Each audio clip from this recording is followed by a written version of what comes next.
Hello everyone, my name is Logan and welcome back to the lecture hall. Today we're covering section 3.3, derivatives of trig functions. Yes, trig, my favorite, pre-calc, the unit circle. Well, we're kind of back to it, but don't worry too much. This shouldn't be too challenging because if you just remember what they derive to, then you'll be fine. So, first off, let's start by looking at the function f of x is equal to sine of x, our favorite trig function. So, what is the derivative of sine of x? Well, this is, as I've already written it out before, it's quite a long process to find, but let's go through it. So we plug it into the limit definition, f of x plus h minus f of x over h. Yeah, we've done that a bunch. We're going to still do it, but we've done it a bunch. So, that equals sine of x plus h minus sine of x all over h, right? Not too bad. And then we have our trig identities, the addition, I think it's the additive identities for sine and cosine, where sine of x plus h is equal to sine of x cosine of h plus cosine of x sine of h. And then, minus sine of x, that's all over h, right? So that's an identity that you would have to know in order to do this properly, but you won't have to remember that identity later on. And then so we get to this point here, the limit, don't worry about this green stuff for right now, I'll get back to it. So the limit as h approaches 0, sine x cosine of h minus sine x plus cosine of x sine h all over h, right? So then that breaks into the limit as h approaches 0 of sine of x times cosine of h minus 1, that's outside of the parentheses, all over h, plus cosine of x times sine of h over h. Okay? So here's where the green identities come in.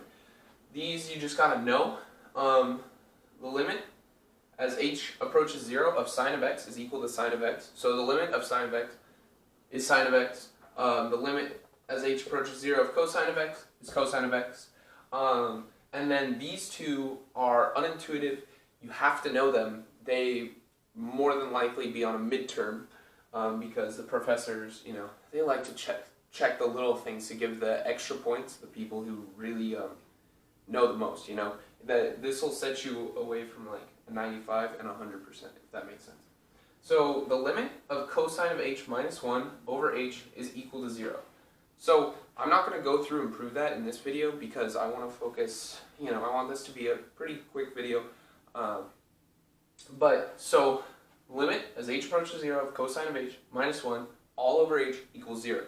So if you would like to figure out why, it's in the textbook, but it's not too important. Finally, the limit as h approaches 0 of sine of h over h is equal to 1. So, how does that help us? Well, we break this ugly thing into 4 limits, 4 pretty little limits. I don't know why I said that. So we have the limit of sine of x times the limit of cosine h minus 1 all over h plus limit of cosine of x times limit of sine of h over h.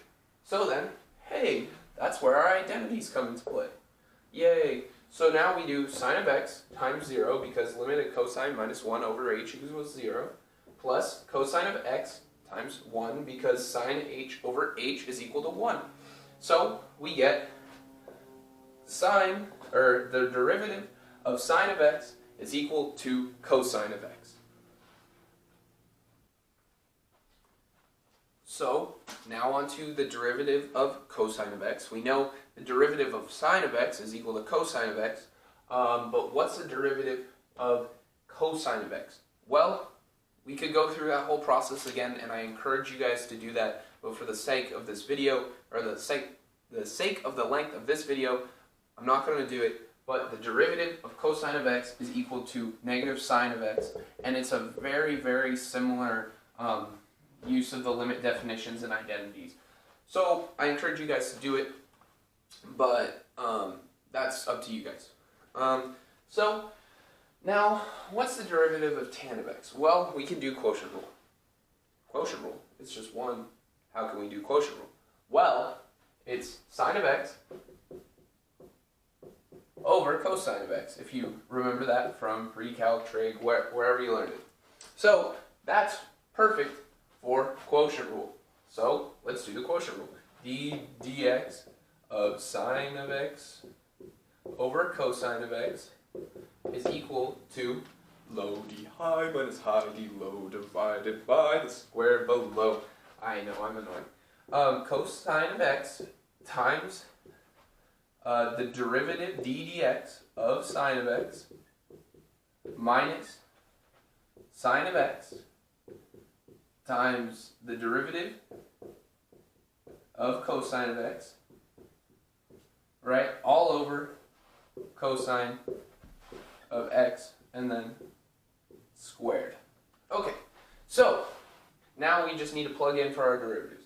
So the derivative of sine, as we know, is cosine. So we get cosine of x times cosine of x minus, and then we have sine of x times the derivative of cosine of x. So that's negative sine of x. So we have minus sine of x times negative sine of x all over cosine squared, right?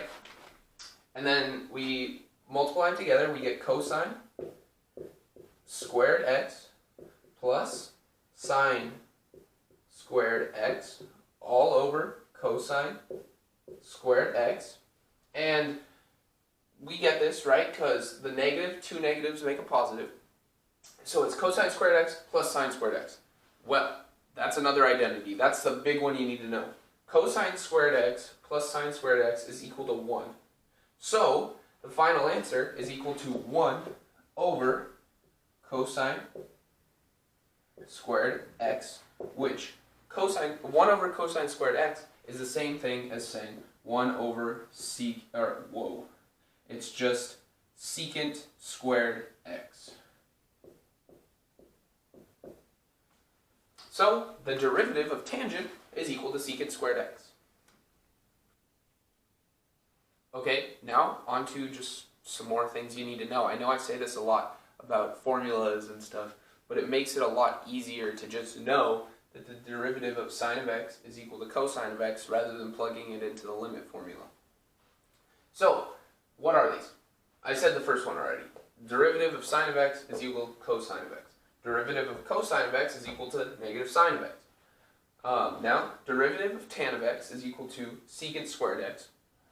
The derivative of cosecant x is equal to negative cosecant of x cotangent of x. Cosecant is 1 over sine. Then the derivative of secant of x is equal to secant of x times tan of x. Secant is 1 over cosine.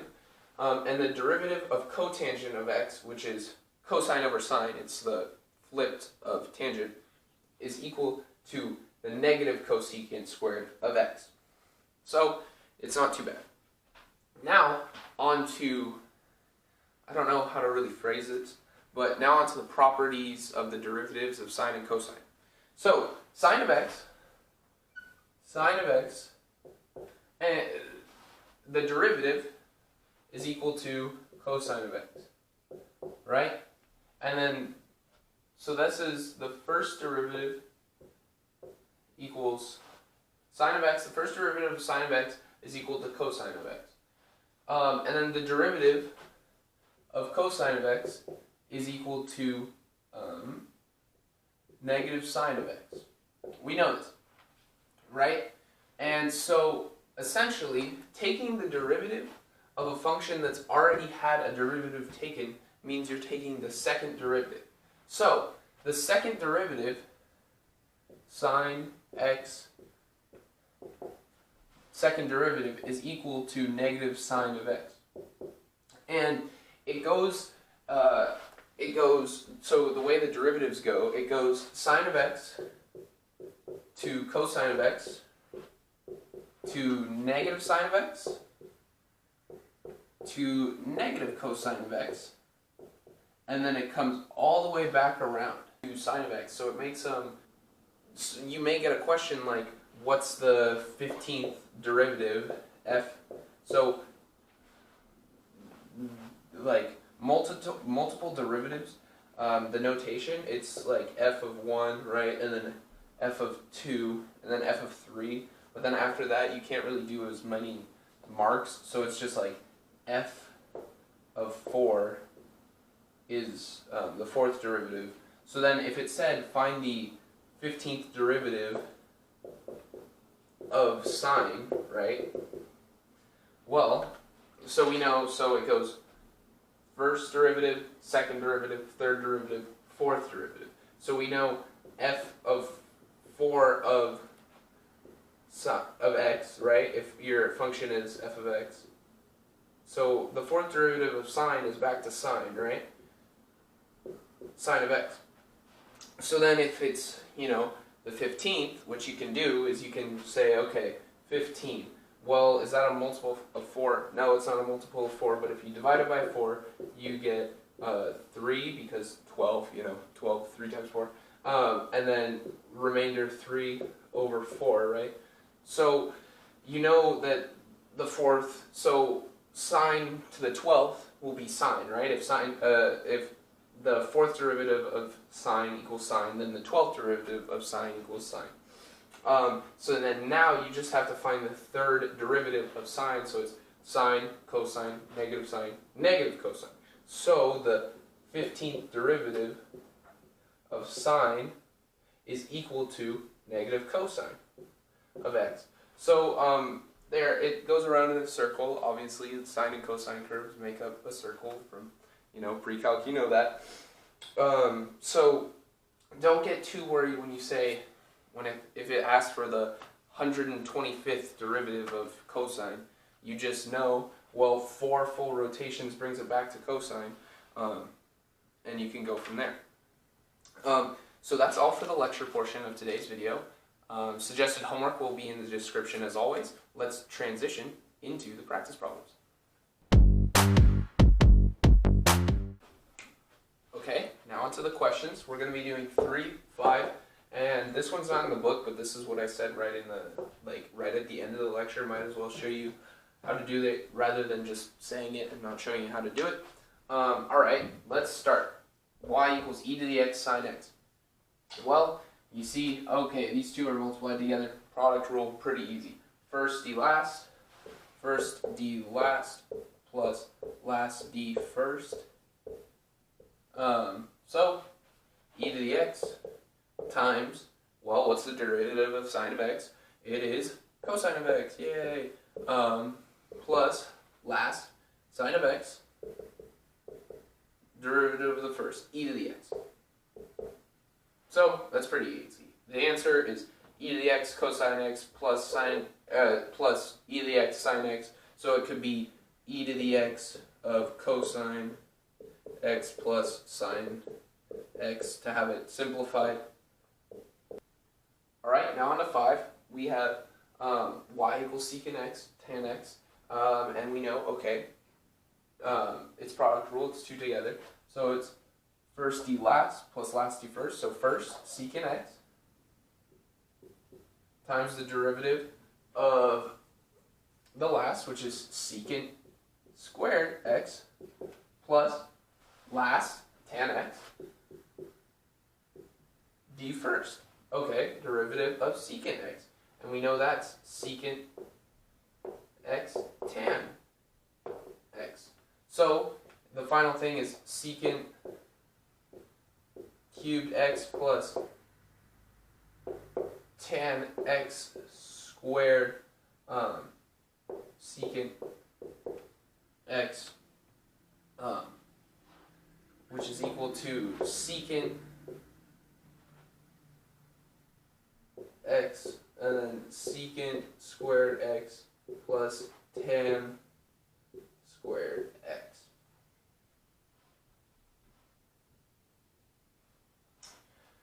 Alright, now on to the last one. This one isn't in the book, but I, teased about it. So it's find the 125th derivative of cosine of x. Well, so we know you need 4 derivatives to get back to cosine. So what do? You take 125 and you divide it by 4, because you want to find the remainder. Because if you get the remainder, then you can be able to just take that derivative, that number, and then that is what it will be to the 125th, because every 4 it comes back to normal. So yeah, so what's the remainder here? It's going to be 1, because 124 goes into 4, right? And then you have 1 left over. So then it's just take the derivative of cosine of x once, which equals negative sine of x. So then we have f of 125 of x is equal to negative sine x. So those are the practice problems. As I said, more will be in the suggested homework down below. My name was Logan. Have a great day. Thanks for watching.